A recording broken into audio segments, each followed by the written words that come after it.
Бұл жерде шығып сүйлөгөндөр абдан жакшы ойлорду айттыңар. Ишиңерде болот ойлой айттыңар. Бирок бир гана нерсени айтпай койдуңар. Коррупция дейсиңер. Коррупцияны ким тоскоолдук кылып атат?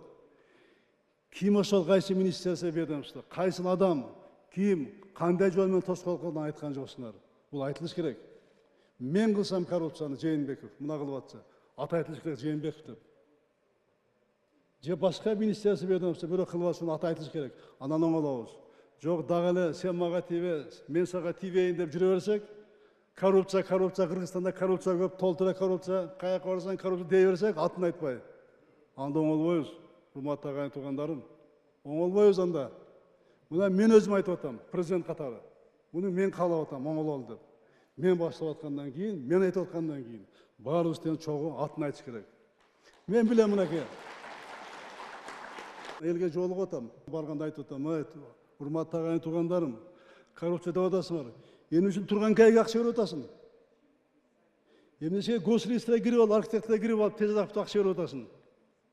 Акча сурап атасың, жаз бизге. Азыр интернет сайттар бар, атайлы отдел түздүк, каттар боюнча. Саббезде түздүк, аппаратта түздүк. Ар бир катка реакция кылып атабыз. Ошон үчүн аты айтылыш керек. Аты айтылыш керек. А биз буга реакция кылабыз, Кудай кааласа, бул боюнча.